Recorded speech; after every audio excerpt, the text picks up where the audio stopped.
Welcome back to the Bako Motorsports Power Hour, and again, you can follow us on Twitter and on Instagram and Facebook. And I'm very happy. I got my two cars in your front. I got my Ryan Reed 16 car, and I got this guy. This is a late model, right?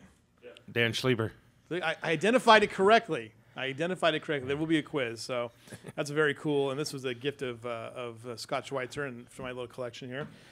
Scott, good to have you here. How was the Easter Bunny? Were the kids happy last weekend? Yeah, the kids were extremely happy, and I have to say thank you to Mike and Sadie Hill from Johasi Rebar. Right. They're the ones that they give out candy. They got the Easter baskets and did all that. So they're a huge supporter of the racetrack. They're quality people too. I see them all over the place. They just make. You know what happen. they are? They're great people, and they give back to the racing community. Other racers, you'll see their name all over. So have to thank them directly because they're the ones that came to us about candy and the Easter baskets. So well, we got a lot coming up people. here. In fact, Mike, we got to talk afterwards. Who's going to cover what this weekend? Because there's so much stuff going on. You're not going to be here.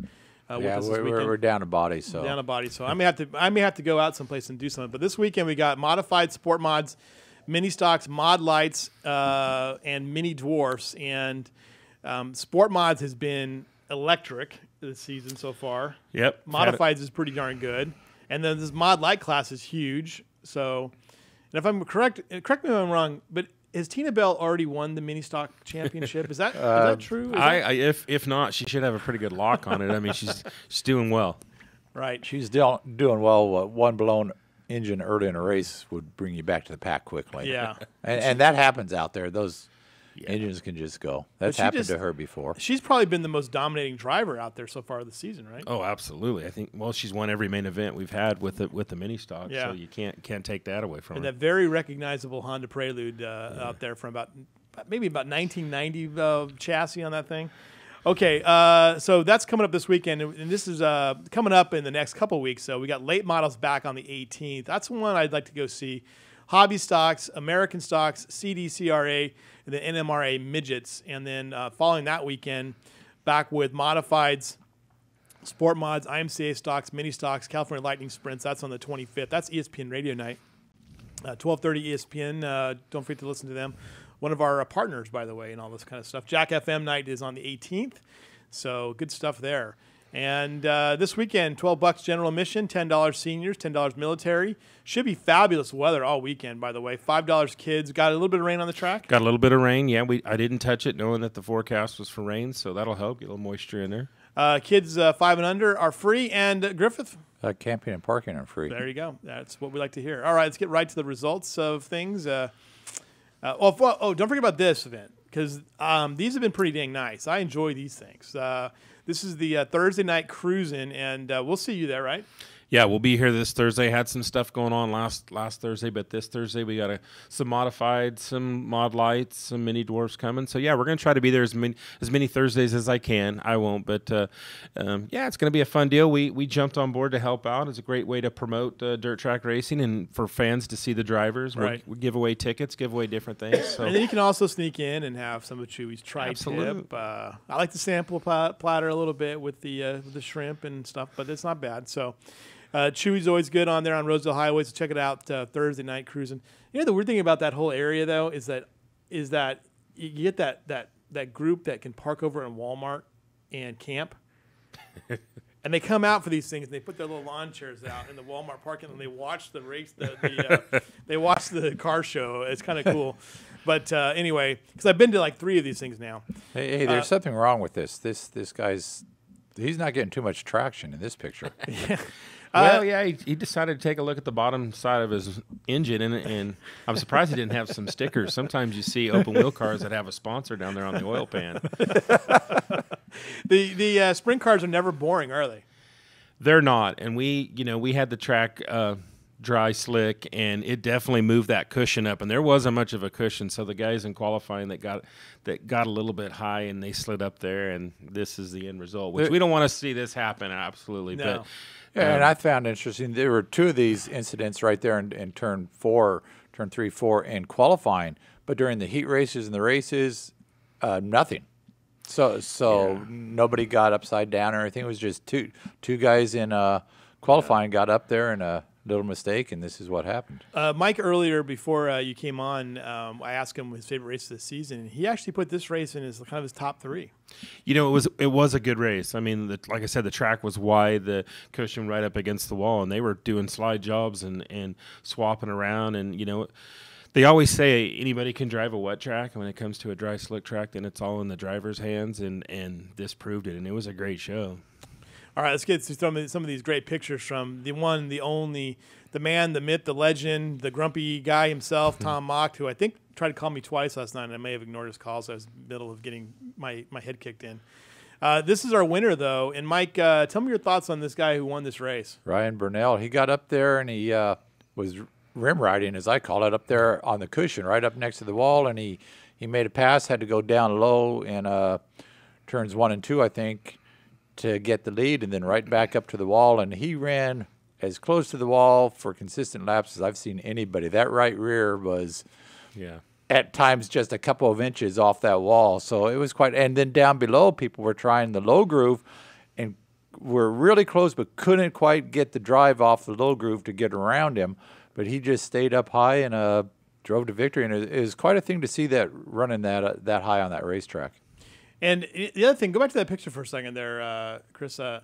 They get medals for this thing. What's up with that? That's cool. Yeah, you know, USAC, they bring all their awards, and that's something they do. They do a cool trophy that the high school welding program of Madera High School does, and they cut this trophy out, and it's really a cool thing, and medals are one of them. I like so, that. Yeah. That's slick. And this was the only appearance this year, I think. The only one this year for the for the 360s. It'll be their only time. Hopefully we can get them more on the schedule next year. But, I mean, they showed up with 27 cars, and it was a great night, great weather, great fan count. So it was a good show, and we were glad to have them, and hopefully we can get them a few more times in 2016. Good clean racing, only a couple of yellows. Yeah, pretty quick race. So. All right, so here are the results here. Ryan Bernal with the win over Jace Vander Weerd.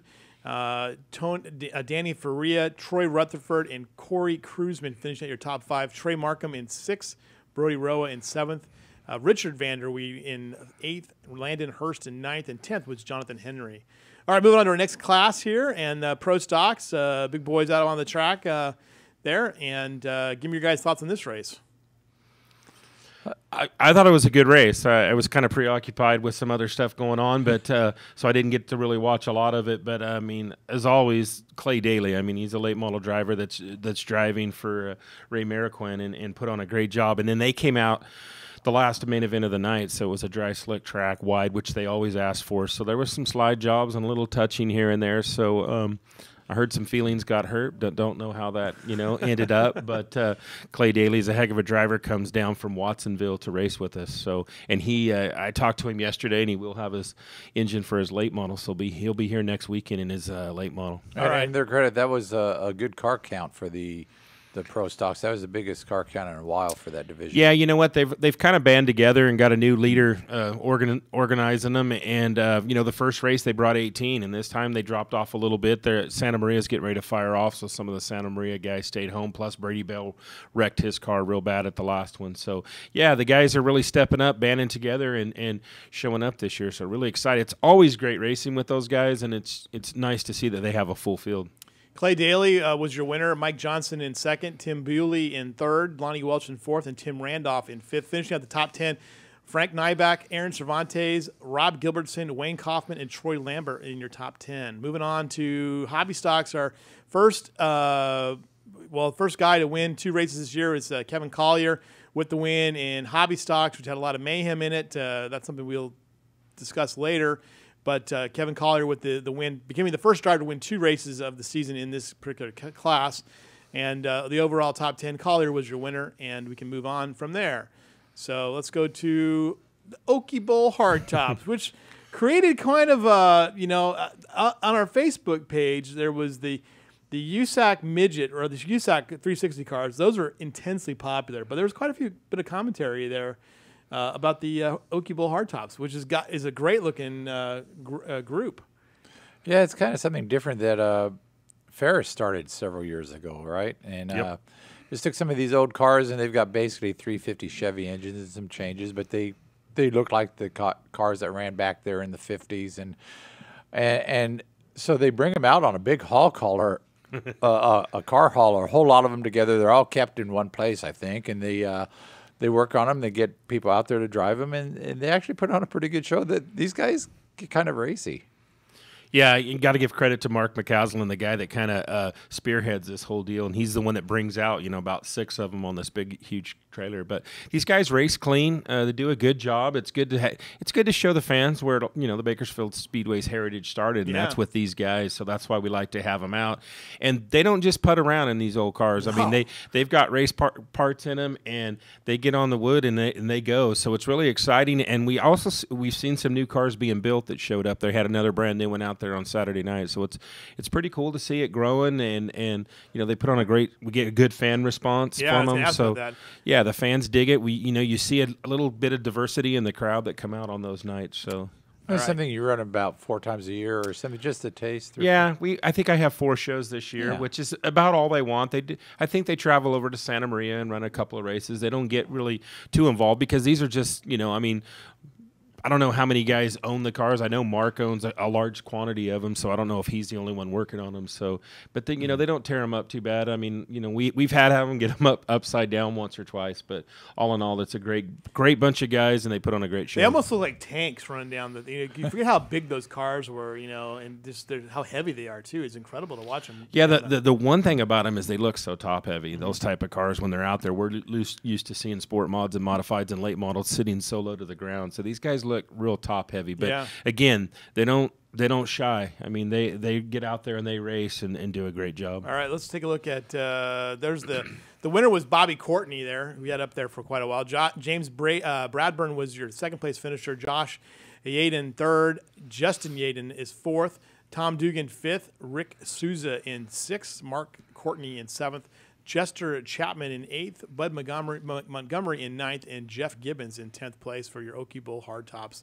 And there it is. That was a great night of racing. What are you looking forward to this weekend?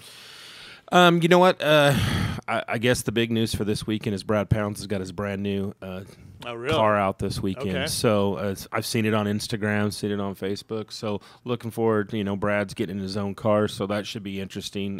This is in the modifieds? In the modifieds, yeah. Okay. Sport mods, again, anybody can win in the sport mods, so it's always a good night with them. Mod lights, again, we've heard there's some more cars coming, so just looking forward for another great Saturday night. The mod lights is really unique, folks, for those of you that have ever seen it, because it's such a, most likely Zach Forster will win, but in reality, though, it's watching the second and third place kids, because there's a lot of kids in that group. There is Anthony Balcazar being one of them, and there's some really interesting guys to see in that division.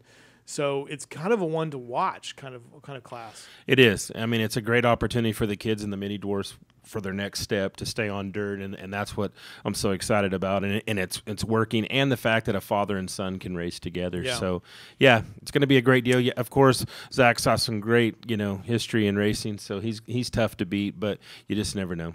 Well, and we've talked about this before. He's going to have to we're going to have to do a story on the fact that he's kind of helped organize this whole class, and is leading the way, not only in the racing of it, but in the development of it as well. Absolutely, he's a great spokesman for it. Absolutely. All right, Scott Schweitzer, thanks a lot for joining us. We'll talk to you next week here, and hopefully see you this weekend. I'll be right back with Blake Bowser of Auto Club Famoso Raceway to talk about the Summit Series coming up this weekend.